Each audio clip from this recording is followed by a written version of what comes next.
ፍቅሩ እንዴት ነው? መጀመሪያ ላይ አጋጣሚ ላይቭ ላይ ነው ያወቅኩት። ፊት የማውቀው ላይክ በፊልም ነው የማውቀው ተዋናይ በነበረ ሰው ነው። ከዛ እንደ አጋጣሚ ሆኖ ላይቭ ላይ ተዋወቅን። ከዛ ቀን በቀን መጫወት ጀመርን። ከዛ እንደ ቀልድ ዝም ብለን የኔ ፍቅር ይለኛል። እንደ አክተር ነበር የምታዩ ፊልም ላይ ስታዩ? አይኔ ፊልም አማርኛ ፊልም ብዙም አላይም። በእርግጥ ግን ያው አውቀዋለሁ። እዛ ላይ ይተውናል እዛ ላይ። ከዛ ይመጣል የኔ ፍቅር ይለኛል ወይ የኔ ፍቅር እለዋለሁ። ግን መጀመሪያ ቀልድ ነበረ። ከዛ ስንል ሲያወራኝ አፍራል፣ ሳወራው አፍራለሁ። እሺ ከዛ በኋላ እሱማ እንደዚህ ነው ለምን ነው የምታፍሪው ምናምን ሲለኝ በቃ ከዛ በቃ እኮ አለቀች። በቃ እንደዚህ የታወቃችሁት እንደዚህ ነው የተዋወቅነው እንደዚህ ነው እንደ ቀልድ ፍቅሬ ማሬ ምናምን እንባባላለን። ከዛ እየመረረ ሲመጣ የሆነ መኮራረፍን መጣላትን ምናምን ያዘመን እሱ መነጫነጭ ጀመረ። እኔም መነጫነጭ ጀመርኩ። በትንሽ ነገር እንጣላለን ምናምን ፍቅር ከነዛ ነው። እሺ ቀጥይ። እየጠጣሽ ናት እየጠጣሽ የሚጠጣለሽ ወላምጣለሽ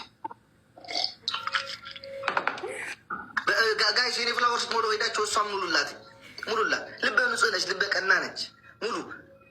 እሺ እኔ እናት ቀጥይ። ከዛ በቃኝ በቃ እንደዚህ ሊታወቅ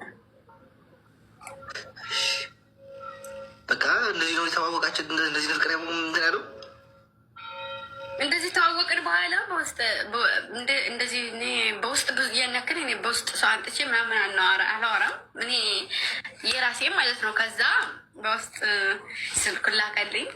ከዛ አስገብቼ ደወልኩለት። ማውራት ጀመረ።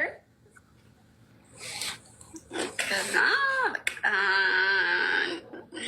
ወደ ትልቅ ነገር ማሰብ ጀመረን። ከዛ ሲያበረታቱን ብዙ ሰው ከጎናችን ፍላወር ሙሉ ላክ በሷ ያላችሁ ተው ችግር የለውም ሙሉ ሙላ ፋን ከተባለ ወዳጆች ከተባሉ እኮ ፍላወር እና ታፕታፕ ሼር እንዲጠቅሙሽ ነው። ከጎንሽ ሲቸግርሽም ሲመችሽም ሲሰድቡሽም ሲያመጉስሽም ከጎንሽ እንዲሆኑ ነው አይደል? ቀጥይ። እሺ ትሪፕል ሆነ ነካ እያደረግ ቀጥይ። እኔና ከዛ በቃ እንደዚህ ጀመርን። ያው ትንሽ እሱም ገና ነው እኔም ገና ነኝ። እሱ ነገር ስላለ እሱም እኔም እሱም በማፈር ጀመር። ከዛ በቃ ይበልጥ እዚህ ላይቭ ላይ መግባት አስጠላኝ። ያለ እሱ ጌማ ልጫወት ምናምን ነገር ከሌለ ላይቭ ላይ ይደብረኛል። የሆነ ነገር ሆኖ ካደረ እንዲ ላይቭ ላይ ምን ሆኖ ነው ያልገባው ብዬ ላይቬን ገልብጬ እወጣለሁ ማሬ። ከዛ የሆነ መጨናነቅ ጀመርኩኝ፣ ማሰብ ጀመርኩኝ።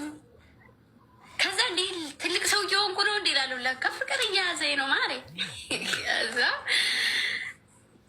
ከዛ በፊት ላይ እንደዚህ እንደ ሴት ሪያክሽን አደርጋለሁ ብዬ አስቤ አላውቅም በነገር ላይ። እና ደግሞ ቁጡ የሆነ ነገር ላይ ስሬስ ከሆንኩኝ የሆነ ነገር ላይ እዛው ላይ ነው እንትን የምለው እና እሱን ነገር ቀረፈልኝ። ሴት የሚያደርጋቸው ነገሮችን የማፈር የመሸማቀቅ የሆነ ነገር እሱ ነገር መጣ። ሰው ጋር ስንተዋወቅ በፊት አላፍርም። ሰው እንደዚህ ይለኛል፣ ሰው እንደዚህ ነኝ፣ እንደዚህ በጨፍር እንደዚህ በወዛወዝ። አሁን ይሄኝ እንደዚህ ራሱ ተቀምጬ አልጫወትም። ብድ ነበር ብለው ማፈር ጀመርኩኝ፣ መሸማቀቅ ጀመርኩኝ። እዛ በቃ እንደዛ ነው። ብዙ ነገሮችን ለውጧል። በነገር ላይ ከብዙ ነገሮች አስወጥቶኛል። እና እንደዚህ ሌላ ነገር ኖሮኝ አይደለም። ደግሞ በዛ ላይ የሆነ ሰው ምንም አይነት ነገር ከሌለው የሆነ በቃ አለ አይደለ ንጹህ ወረቀት ከሆነ በዛ ወረቀት ላይ መጻፍ የሚችለው አንድ ሰው ብቻ ነው። ያም ደግሞ አመለካከት የሰጠው ሰው ነው ማለት ነው። እና እንደዛ ነው። የእሱን አመለካከት እንደዚህ ነው ብዬ መናገር አልችልም። እንደሚወደኝ ይነግረኛል፣ ግን እንደዚህ ነው ብዬ መግለጽ አልችልም። የኔ ይሄን ይመስላል። አሞራዊ ስለጠየቀኝ አመሰግናለሁ። ጥሩ ነው። እና እኔማ እናንተማ ችግር አላያችሁም። እኔ ያላየሁት አልነበር ነው። ምግብ አልበላ፣ ትምህርት ቤት አልሄድ፣ ዝም ብለህ ያልታመምኩ ለራሱ እኮ አማመኝ ብዬ እቀር ነበር ከትምህርት ታውቃለች። ማርያም ሰው ይግረመው ህዝብ ሆይ ስማ፣ ሳያመኝ ለራሱ አመመኝ